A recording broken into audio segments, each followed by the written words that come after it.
Welcome to I Go Travel with Don Barnett. This is the third video we have made so far on the Columbia River of southeastern British Columbia. Let's drive this Canadian Columbia River country, enjoy the beautiful scenery, and talk about the upcoming water negotiations with the U.S.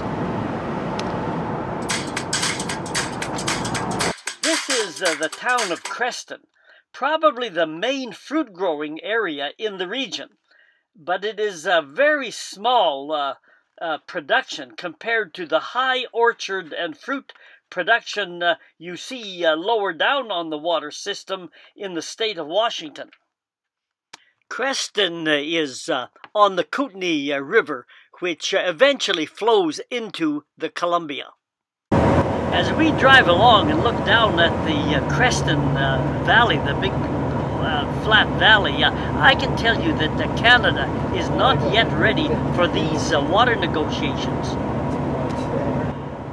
You know, the very first thing Canada needs to do in these water negotiations is to get its team together. Right now, it is a disjointed organization, just like it was in the initial negotiations 60 years ago.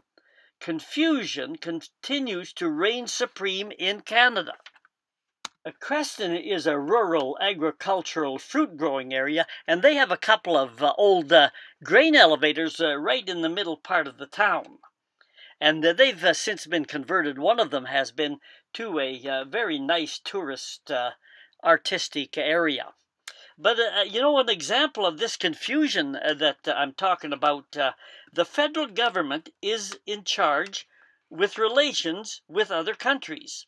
But each province is in charge of its natural resources. So here we have international water considerations of a natural resource, water. So who is in charge? Is it really the federal government or the provincial government? It is quite unclear. At negotiations 60 years ago, we saw some confusion and differences in perspectives and priorities, and leaving the important points to the other guy. The right hand doesn't know what the left hand is doing, and vice versa. Such lack of clarity and consistency allows the other side, in this case the U.S., to feast off both outstretched Canadian hands. The situation reminds me of when I was a kid. We had country rural dances along the border, and the American danced, and the Canadian paid the band. Oh, Canada, it's not glorious and free without effort. Get your act together. We are heading north up the lake from Creston, and I can tell you some interesting things along here. One is a place called a glass house. We are here. This undertaker had all these glass embalming bottles and didn't know what to do with them. So he built a house area and outbuildings with them by shoving them into the soft, undried walls of his buildings, all 500,000 of them. Here is a close-up of the bottle bottoms shoved into the cement wall. We'll take a break from the road here, and let's talk a minute more about this water negotiation. My advice to the negotiators would be don't get caught up in the little things. Keep a big and total perspective on the whole situation. In the big picture of exchanging all goods and services across an international border, remind everyone that cooperation with the water also means cooperation with parallel items, like monitoring illegal gun movements and drug movements from the U.S. into Canada. None of these things are isolated, and they should all be considered in a fair and equitable total agreement between the two countries. Part of any water deal should include the U.S. honoring the treaty that has cruise ships stopping at Canadian ports, moving Canadian water beyond the Columbia River Basin into areas beyond it, like into Arizona and California, then sharing the profits from moving that water and electrical power needs a continental agreement. All this is possible only through the availability of Canadian water. Remember I said keep a big picture perspective. Don't get hung up on the little things like getting a few dollars for a local community grant, or building a local recreational boat launch, or even building a weir across Lake Koocanusa. These might be important, but they are not the extent of the water negotiations. In the case of the Koocanusa weir, if you want a weir in Canada, then Canada, build it. It is your country, after all. Why do you feel you need the U.S. okay to build it, unless you think you can do what you did with the Alaska Highway, and that is hold back and hope the U.S. will build it for you? You can see that story in some of my Alaska videos. But the point is, grow up, Canada. Compare these two photos, summer and water, along the old abandoned Great Northern Railway line. Here's the same area after the Americans pull a plug in the dam and all the water drains into the U.S. Again, water and a beautiful lake. Again, pull the plug and the baby goes out with the bathwater. It happens every year. Nothing left but desert. Even the fish get caught in small pools and endure slow but certain death. Here is an expensive boat loading ramp. The picture could be in the deserts of Death Valley. It is an absurdity. Someone told me that in the old Columbia River Basin Treaty that Canada needed permission of the U.S. to build a weir in their own country to keep the water in the lake. Another absurdity. That is another reason the two countries are revamping the outdated, absurd, unacceptable, old Columbia River Basin Treaty. But hopefully get it together this time, Canada. Okay, let's keep it driving before I get worked up over politics. And it looks like the road here, they're doing some road work on it because that one lane is all nicely paved, and the other one isn't bad either, but we might run into some road construction. That's pretty common on BC highways in the summertime.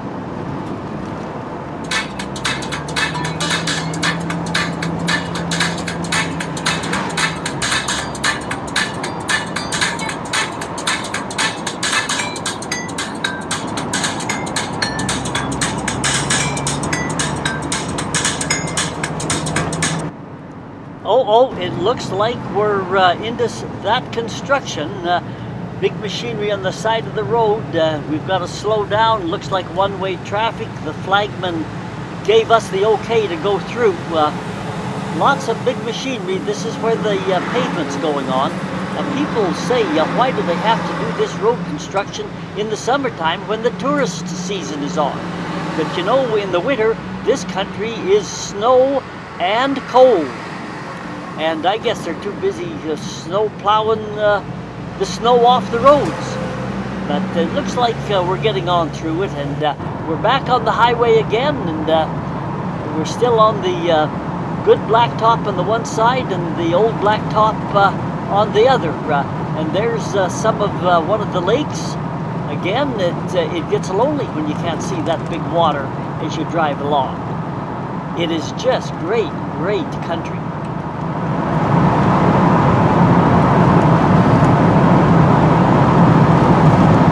This country gets a little bit of snow and ice in the wintertime. Not much to worry about. You park your RVs and stay holed up and stay off the road. A little bit of snow shouldn't scare anybody off.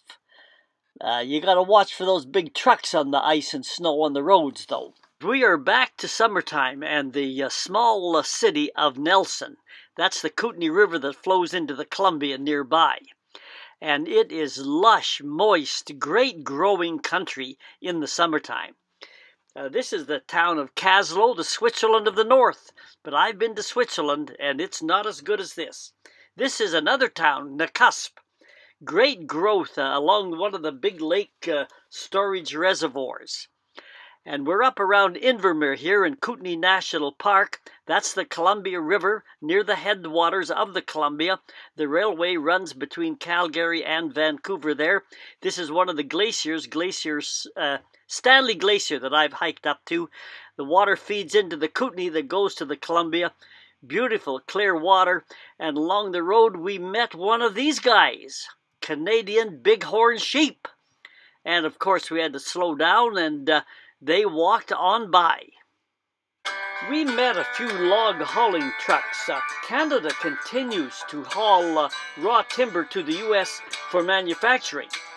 Canada does not have a lot of secondary or manufacturing industries by comparison, and unfortunately still has the reputation of being only drawers of water and hewers of wood. Perhaps Canada could throw raw logs on the negotiation table. It is not water, but it is another negotiable product that Canada supplies to the U.S. at a very reduced rate. Canada can only hope that good neighbors will reciprocate. We are now near the mouth of the Columbia River in the state of Washington. We saw a bit of the beautiful Canadian headwaters region of the Columbia River.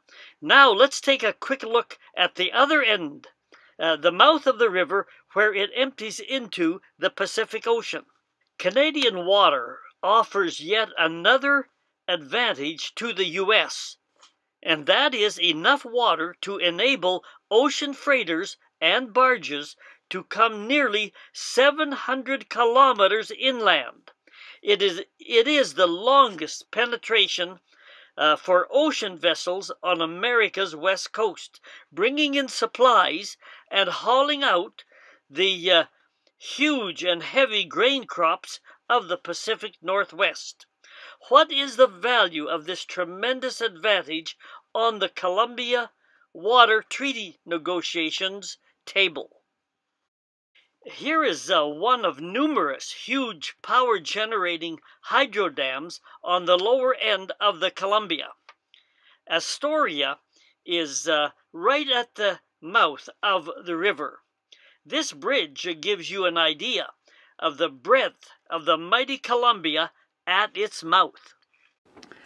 Let's look at the benefits the U.S. receives from Canada, from this water that flows from the north.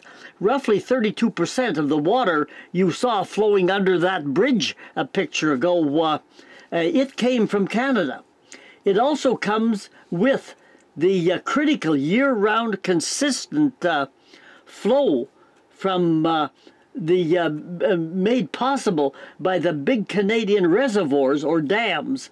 These dams control spring flooding, and it enables a year-round power generation for huge American profits, and provides the basis for water sales to drying out areas in the southwestern United States. Canada recognize and demand respect for what you bring to the bargaining table.